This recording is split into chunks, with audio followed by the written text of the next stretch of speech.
Salut à tous, c'est parti pour un nouveau tutoriel sur After Effects. Ce tutoriel est exclusivement réservé aux débutants, ceux qui veulent se lancer dans la grande aventure d'After Effects. Je vais vous montrer tout ce qui est interface, composition, menu, bref, tout ce que vous devez savoir pour démarrer sur le logiciel. Allez, à vos logiciels, c'est parti, on y va!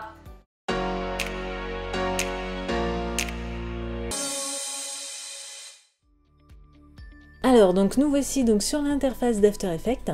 Je vais tout d'abord donc vous expliquer le menu qui se trouve donc tout en haut et ensuite nous allons voir les différents panneaux de l'interface. Donc dans le menu fichier, vous allez trouver ici en fait tout ce qui est nouveau projet, ouvrir un projet existant ou alors enregistrer sous votre projet. Vous allez pouvoir aussi importer vos fichiers donc PNG, JPEG ou fichiers vectoriels. Et vous allez pouvoir également exporter votre projet, donc en faisant exporter, ajouter à la file d'attente Adobe Media Encoder. Vous allez aussi pouvoir créer des liens avec Premiere Pro, donc avec l'Adobe Dynamic Link, que ce soit pour créer une nouvelle séquence ou pour importer une séquence Premiere Pro. Dans la partie édition, donc c'est là où vous allez pouvoir gérer tout ce qui est copier-coller, effacer, dupliquer, qui est très important et très utile sur After Effects avec le CTRL D. Dans composition, vous allez pouvoir gérer tout ce qui concerne votre ou vos compositions, donc concernant votre projet. Vous allez pouvoir créer une nouvelle composition ou faire CTRL N du clavier, ou alors tout simplement travailler sur tout ce qui est rendu, prévisualisation, ou même ajouter à la file d'attente Media Encoder. Vous allez pouvoir aussi également gérer tout ce qui est paramètres de votre composition, donc si vous voulez modifier le fond de votre composition ou la durée de votre composition. Au niveau du calque ici, donc c'est tout ce qui va concerner les calques que vous allez créer, que ce soit donc des formes, que ce soit des solides, que ce soit des caméras. Vous allez pouvoir tout gérer, donc notamment cette partie-là qui concerne en fait tout ce qui est effets comme Photoshop. Dans la partie effets ici, c'est tous les effets propres à After Effects, donc il y en a énormément et vous allez pouvoir en appliquer sur chacun de vos calques. Dans animation, donc là vous allez pouvoir gérer tout ce qui est animation prédéfinie. Donc si vous avez installé Bridge sur votre ordinateur, vous allez pouvoir donc cliquer ici sur parcourir les paramètres prédéfinis. Bridge va s'ouvrir automatiquement et là vous allez avoir tous les paramètres prédéfinis. Donc par exemple pour le texte, quand on clique sur le texte, vous allez pouvoir en fait juste en cliquant sur vos paramètres, vous aurez là à droite, vous aurez donc une prévisualisation de chaque effet. Vous pourrez ensuite intégrer sur vos calques. Dans la partie donc affichage, donc là en fait on a tout ce qui concerne l'affichage au niveau des panneaux. Donc vous avez tout ce qui est zoom avant, zoom arrière et tout ce qui est règles, grilles, etc. Au niveau de la fenêtre, donc là ça va être tout ce qui est fenêtre au niveau des panneaux d'affichage. Vous allez pouvoir activer et désactiver des fenêtres, comme par exemple activer les effets qui se trouvent ici. Vous pourrez ensuite même déplacer vos fenêtres en les prenant et en les déplaçant. Vous allez pouvoir gérer comme vous le souhaitez donc votre interface. Vous allez aussi également pouvoir, en cliquant sur espace de travail, choisir un espace de travail qui est prédéfini et qui vous conviendra peut-être le mieux. Vous allez pouvoir gérer ici les extensions si vous installez des extensions. Et ensuite la partie aide, ça concerne en fait tout ce qui est After Effects, Adobe et ses tutoriels. Concernant les panneaux d'After Effects, donc là en fait le panneau important ça va être le panneau projet où là vous allez pouvoir gérer tout ce qui est composition et votre projet en lui-même, donc avec tous les éléments que vous allez y intégrer. En cliquant droit vous allez pouvoir créer une nouvelle composition ou faire CTRL N sur votre clavier. Pensez surtout à bien renommer vos compositions.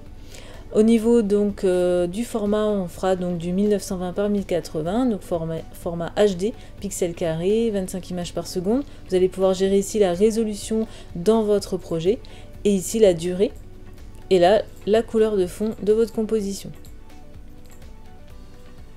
Votre composition et toutes vos compositions donc créées seront donc dans le panneau projet. Vous allez pouvoir gérer ici les attributs de cette composition par exemple. En cliquant dessus, vous allez pouvoir aller dans le menu composition, paramètres de composition et vous retrouverez donc votre fenêtre liée à votre composition en pouvant modifier le fond, la durée, le format, etc.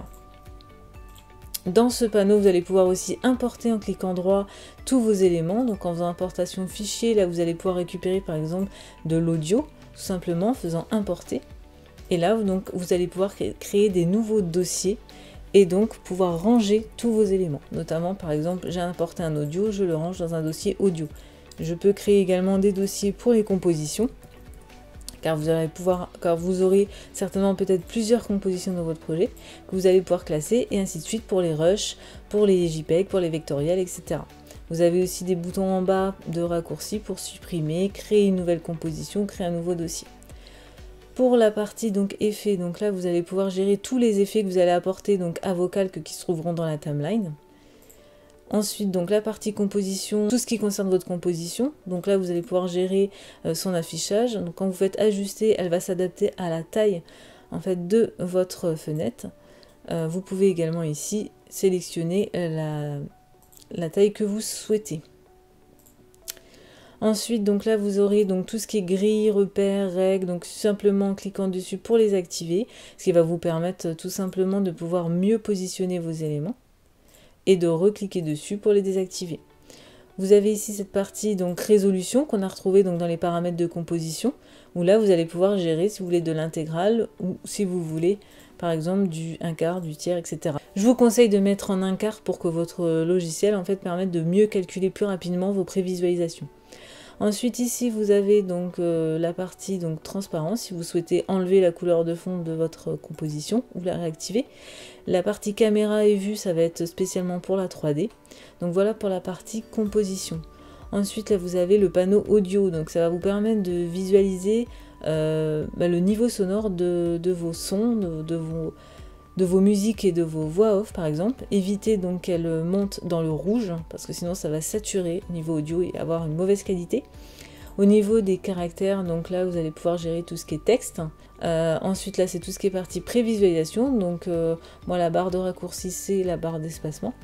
Et là en fait vous aurez tous les paragraphes, donc pareil, donc même panneau que sur les autres logiciels Adobe.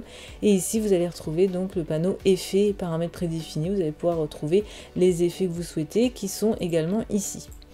Ensuite pour la partie timeline, donc c'est là où tout va se jouer au niveau de l'animation avec les keyframes, etc. Donc là par exemple si on clique droit, on peut créer à partir d'ici un nouveau solide par exemple, qui va s'adapter à la taille de votre composition. Sur ce solide vous allez pouvoir y ajouter des effets ici, donc par exemple vous pouvez créer un dégradé, et vous allez donc automatiquement gérer tous vos effets donc qui sont sur ce calque depuis la fenêtre effet qui est ici. Vous allez pouvoir modifier les couleurs par exemple de votre dégradé. Tous les endroits où il y a des chronomètres, ce sont des animations. Voilà, donc quand on développe ici avec la flèche, on va voir qu'on peut retrouver nos effets de dégradé 4 couleurs ici, mais c'est quand même plus facile de gérer ici.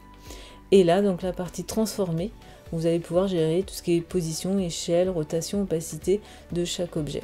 Ensuite, donc sur les boutons qui est ici, donc là on a la flèche de sélection, la main pour se déplacer dans la composition, l'outil loupe pour zoomer, l'outil rotation pour faire tourner des objets. Donc je prends l'exemple par exemple que je vais créer une forme qui est ici, je souhaiterais donc la tourner, je vais faire une rotation, voilà. Ensuite, ensuite je reprends mon outil sélection pour la reprendre. Avec cette forme je peux modifier, ajouter un fond par exemple, je peux enlever par exemple un contour, je peux aussi modifier la couleur de cette forme. Sur cette forme, je peux également la masquer, donc, où je vais donc sélectionner le calque de forme qui est ici et je vais reprendre mon outil ici forme. Je vais sélectionner ici sur l'outil qui va créer un masque et là je vais redessiner par-dessus, je crée un masque. Donc, on peut gérer ici donc tout ce qui concerne le masque. L'outil plume va nous permettre de créer des formes par exemple des formes, si vous souhaitez faire des formes arrondies ou vraiment personnalisées, vous allez pouvoir faire ce que vous souhaitez. C'est un peu comme sur le logiciel Illustrator. L'outil texte, bien sûr, donc pour écrire un texte, tout simplement. Vous allez pouvoir ensuite gérer tous les effets liés au texte, donc dans la partie ici de caractères, bien sûr. Donc le texte, vous allez pouvoir l'animer ici en développant donc les petites flèches et en appuyant donc sur les chronomètres.